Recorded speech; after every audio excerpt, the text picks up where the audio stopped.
مولا علی کرم اللہ وجہہ الکریم قبرستان جاتے. حضرت سعید ابن مسیب ایک تابعی ہیں, حضرت علی کے ساتھ قبرستان گئے تھے.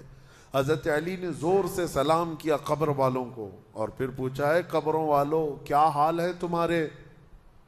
اور اس کے بعد پھر حضرت علی روتے کھڑے ہوئے, آنسو بہنے لگے. حضرت سعید ابن مسیب کہتے ہیں مولا علی سے کیا آپ قبروں والوں سے بات کر رہے ہیں, وہ آپ کی سن رہے ہیں یا آپ سے وہ کچھ جواب دے رہے ہیں؟ حضرت علی کرم اللہ وجہہ الکریم نے فرمایا ہاں اگر تم سنتے ان کی باتیں تو رو پڑتے. حضرت سعید پوچھتے ہیں کیا کہہ رہے ہیں قبروں والے؟ سنو میرے عزیزوں, حیدر کرار شیر خدا علی مرتضیٰ فرماتے ہیں قبروں والوں سے میں نے پوچھا کیا حال ہیں تمہارے, تو قبروں والوں نے کہا اے علی مت پوچھو ہمارے حال, جن بالوں کو ہم سجایا کرتے تھے ان بالوں پر تو اللہ نے بچھو چھوڑ دیے. ہمارے وہ چہرے جو غازے سے ملوث تھے, حسین تھے, ہمارے چہروں پر اب خون اور پیپ کے علاوہ کچھ نہیں رہ گیا. ہمارا وہ جسم جس کے سنوارنے کے لیے ہم دن بھر گھنٹوں لگاتے تھے, آج وہ ہماری قبروں میں کیڑوں کی غذا بنا دی گئی ہے. حضرت علی فرماتے ہیں قبروں والوں نے جب ہم سے یہ کہا تو ہم نے رو پڑا, ہمیں رونا آ گیا. یقیناً میرے عزیزوں وہ منزل آپ کی بھی ہے میری بھی ہے, ہمیں بھی جانا ہے آپ کو بھی جانا ہے. حضرت سفیان ثوری فرماتے ہیں ایک چھوٹی سی بچی کو آپ نے ایک جنازے کے پیچھے جاتے ہوئے دیکھا روتے ہوئے. وہ لڑکی اپنے باپ کے جنازے میں جا رہی تھی, رو رہی تھی اور یہ کہہ رہی تھی اتنی بڑی مصیبت کا دن ہمارے اوپر کبھی آج تک آیا ہی نہیں تھا. حضرت سفیان ثوری نے کہا بیٹا تم پر نہیں تمہارے باپ پر جو دن آیا وہ کبھی نہیں آیا تھا. موت کا دن, موت کا دن سب سے سخت دن ہے, سب سے سخت دن ہے. موت کس طرح سے آتی ہے پتہ ہے؟ فرمایا گیا جیسے ریشم کے کپڑے کو کانٹوں کی جھاڑی پر ڈال دو اور کپڑا کھینچو, کپڑے کے تار تار نکلتے جائیں گے. فرمایا گیا ملک الموت روح نکالنے کے لیے جب آتے ہیں تو اسی طرح سے روح نکالتے رہتے ہیں انگلیوں سے, پیروں کی, ہاتھوں کی انگلیوں سے, ناخنوں سے روح نکلتی نکلتی آتی ہے. ایک ایک جوڑ سے روح نکلتی ہے یہاں تک کہ ناک تک اس کو کھینچ کر کے لایا جاتا ہے. اور قرآن میں اللہ فرماتا ہے تم اگر دیکھو گے کہ روح کیسی نکالی جا رہی ہے, یضربون وجوہہم وادبارہم, فرشتے آتے ہیں پیٹھ پر پیچھے مارتے ہیں, زور زور سے مارتے ہیں اور پیشانیوں پر مارتے ہیں اور یہ کہتے ہیں اے نکل جا روح. اللہ فرماتا ہے تم اگر دیکھو گے کہ فرشتے کس طرح روح نکالتے ہیں تو کانپ کر رہ جاؤ گے, مار مار کر کے روح کو نکالا جاتا ہے. اور یہ چھوٹا سا وقت نہیں ہے, ادھر جھٹکا لگا ادھر موت ہو گئی, لمبا پروسیس ہے. اس سے جو گزرتا ہے وہی بتا سکتا ہے. بعض لوگوں کو ایسا لگتا ہے زہر کھا لیا ابھی موت ہو گئی, سوسائڈ کر لیا ابھی موت ہو گئی. موت اتنی آسانی سے نہیں آتی, لمبا پروسیس ہے. موت سے پہلے فرشتے آ جاتے ہیں, چاہے تم اچھے آدمی ہو بیٹھے ہوئے ہو, تم کو بھی اگر موت آنی ہے تو تم پہلے فرشتوں کو دیکھنے لگ جاؤ گے, لیکن بتا نہیں سکتے کسی کو. موت سے تھوڑی دیر پہلے فرشتے قریب آ جاتے ہیں. پہلے جماعت فرشتوں کی آتی ہے, پھر ملک الموت آتے ہیں. ملک الموت ان فرشتوں کے بیچ آتے ہیں. جیسے ہی یہ مرنے والا آدمی ملک الموت کو دیکھ لیتا ہے پھر اس کے جسم میں کپ کپی طاری ہو جاتی ہے, اور ایسی کپ کپی طاری ہوتی ہے کہ کبھی پیشاب نکل جاتا ہے, کبھی پخانہ نکل جاتا ہے. اکثر دیکھنا مرنے والوں کی نجاست نکل جاتی ہے. ملک الموت کو وہ بہت قریب سے دیکھتا ہے, اور ان کی دو شکلیں ہیں. ایک بہت بھیانک شکل ہے, اس کو دیکھنا ہی عذاب ہے, اور ایک بہت خوبصورت شکل ہے, ان کو دیکھنا ہی رحمت ہے.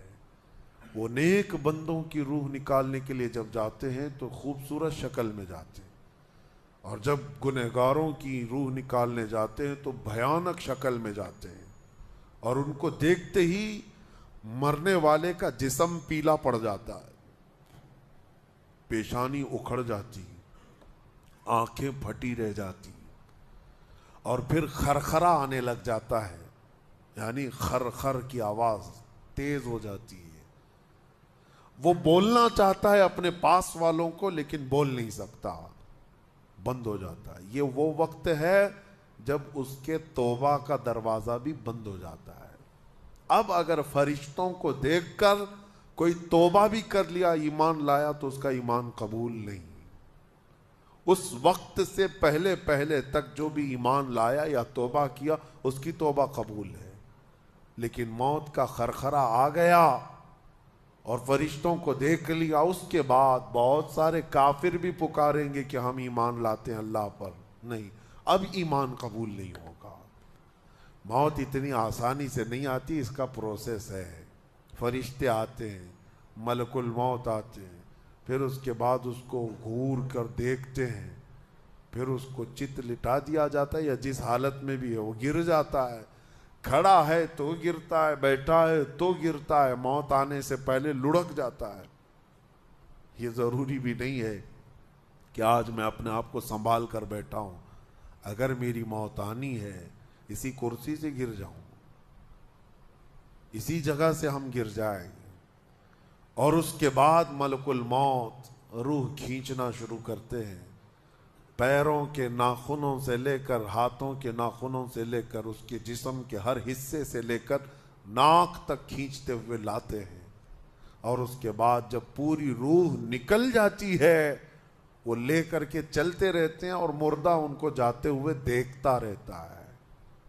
آنکھیں سب سے لاسٹ میں کھلی رہتی، کسی بھی مرنے والے کی آنکھیں بند نہیں رہتی، کھلی رہتی، وہ دیکھتا رہتا ہے۔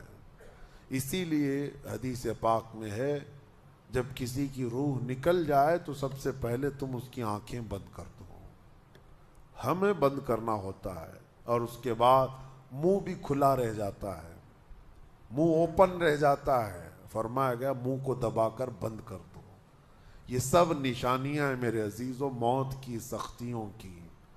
آپ کو پتہ ہے جب رسول کریم صلی اللہ تعالی علیہ وسلم کی وفات آئی، اللہ اکبر، نزع کا عالم اتنا سخت تھا کہ بار بار حضور اکرم صلی اللہ علیہ وسلم کو پورے پانی کے مٹکے انڈیل دیے جا رہے تھے، 3 مٹکے حضور پر انڈیل دیے گئے موت سے پہلے، اور حضور اس کے بعد تھوڑا آرام محسوس کرتے، اور پھر شدت کا بخار۔ اور وہ آخری وقت تھا جب حضرت فاطمہ آپ کے پاس آئی تھی، حضور نے ان کے کان میں بتا دیا، وہ رونے لگ گئی۔ کیا کہا تھا؟ حضرت فاطمہ کہتی ہیں حضور نے فرمایا، اے فاطمہ اب میں جا رہا ہوں، میرا آخری وقت ہے۔ پھر ایک دوسرے کان میں ان سے کہا، میرے خاندان میں سے سب سے پہلے تم مجھ سے ملنے والی۔ آج یوم فاطمہ بھی ہے، سیدہ کائنات کا آج یوم وصال ہے، 4 رمضان المبارک۔ تو رسول کریم صلی اللہ تعالیٰ علیہ وسلم حضرت عائشہ صدیقہ کے سینے سے سر لگا کر لیٹے ہوئے تھے۔ حضرت عائشہ فرماتی ہیں، سنو، مجھے پتہ ہی نہیں تھا۔ حضور حضرت عائشہ سے زیادہ محبت کرتے تھے، اسی لیے آخر وقت میں حضرت عائشہ کے ہی حجرے میں رہنے لگے، باقی دوسری بیویوں کیا نہیں جاتے۔ حضرت عائشہ کہتی، میں حضور اکرم صلی اللہ تعالیٰ علیہ وسلم کو کبھی مسواک دے رہی، کبھی پانی کے چھڑکاؤ کر رہی۔ تھوڑی دیر کے بعد حضور اکرم صلی اللہ تعالیٰ علیہ وسلم لیٹے لیٹے اسی طرح رہ گئے۔ حضرت عائشہ کہتی ہے، میرے سینے پر حضور کا سر تھا، وہ اتنا بھاری ہو گیا، مجھے لگتا تھا کہ میری پسلیاں ٹوٹ جائیں گی۔ یہ حضرت عائشہ کہتی ہیں، مجھے ایسا لگتا تھا کہ میری پسلیاں ٹوٹ جائیں گی۔ ہوا کیا تھا؟ حضرت عائشہ فرماتی ہیں، دروازے پر جبرائیل امین آئے، روح نکلنے سے پہلے کی بات ہے۔ حضرت عائشہ فرماتی ہیں، حضور کے پاس جبرائیل آخری بار آئے، وہ غمگین حالت میں آئے، یا جس حالت میں ہو، حضرت رسول کریم صلی اللہ علیہ وسلم سے عرض کرنے لگے یا رسول اللہ دروازے پر موت کا فرشتہ کھڑا ہے، آپ کی اجازت چاہتا ہے، اگر آپ اجازت دے دیں تو وہ آئے گا اور آپ کی روح پاک کو اللہ کے حضور لے جائے گا، اور یا رسول اللہ آج سے پہلے اس فرشتے نے کسی سے اجازت نہیں لی اور قیامت تک کسی کی روح نکالنے کے لیے وہ اجازت لے گا بھی نہیں، یہ صرف رسول پاک کی خصوصیت تھی۔ حضور نے فرمایا آنے دو، ملک الموت آئے، اور جب حضور کی اجازت سے روح نکالی تو حضرت عائشہ کہتی ہیں اتنا بھاری ہو گیا تھا سر کہ مجھے لگتا تھا کہ میری پسلیاں ٹوٹ جائیں گی سینے کی، اور اس کے بعد حضرت عائشہ فرماتی ہیں میں نے حضور کے سر مبارک کو نیچے کی طرف کیا، مجھے پتہ بھی نہیں تھا کہ حضور کا انتقال ہوا، میں حضور اکرم صلی اللہ علیہ وسلم سے باتیں کرنے میں مصروف تھی، اسی میں حضرت ابو بکر صدیق حجرے میں آئے، پوچھا عائشہ کیا حال ہے حضور کا؟ حضور اکرم صلی اللہ علیہ وسلم کو دیکھا حضرت ابو بکر نے اور پیشانی مبارکہ پر ہاتھ رکھا تو وہ بہت ٹھنڈی تھی، ماتھے کو بوسہ دیا اور ایک آہ بھری اور ایک جملہ کہا تھا یا رسول اللہ ایک بار موت آنی تھی وہ آپ پر آ گئی، اب موت کی سختی اللہ دوبارہ کبھی آپ کو نہیں عطا کرے گا۔ موت کی سختی کیونکہ حضور کو انہوں نے دیکھا تھا، کئی دنوں سے تکلیف تھی، 13 دن تک حضور پاک صلی اللہ علیہ وسلم کو تکلیف تھی، 13 دن تک۔ حضرت ابو بکر کہتے ہیں یا رسول اللہ اب موت کی سختی دوبارہ کبھی نہیں آئے گی، جو اللہ کا وعدہ تھا وہ پورا ہو گیا۔ پورا کھل کر کے رو بھی نہیں پا رہے تھے ابو بکر صدیق، اور اپنے اندر دبا بھی نہیں پا رہے تھے۔ موت کی سختی انہوں نے دیکھا اور اس کے بعد کہا اے عائشہ کیا دیکھ رہی ہو، اللہ کے رسول ہم سے رخصت ہو چکے۔ پھر انہوں نے آ کر مسجد میں اعلان کیا اے لوگو اللہ کے نبی کا انتقال ہو چکا۔ اب مجھے یہاں یہ بتانا ہے اگر موت سے کوئی بچ سکتا تھا تو سب سے پہلا نمبر تو رسول اللہ کا ہونا چاہیے تھا، کیونکہ اللہ کے سب سے محبوب نبی وہی ہیں۔ جب رسول پاک صلی اللہ تعالی علیہ وسلم کو بھی موت آئی تو میاں ہمارا اور تمہارا شمار نہیں، چاہے 100 سال زندگی مل جائے لیکن مرنا ضروری ہے۔ بہرحال یہ باتیں بڑی طویل ہو جائیں گی، موت کا تذکرہ اس لیے بھی میں زیادہ کرتا ہوں کہ حدیث پاک میں ہے مومنوں کو یہ تذکرہ کرو تاکہ ان کو گناہوں سے نفرت پیدا ہو جائے اور آخرت کے سفر کی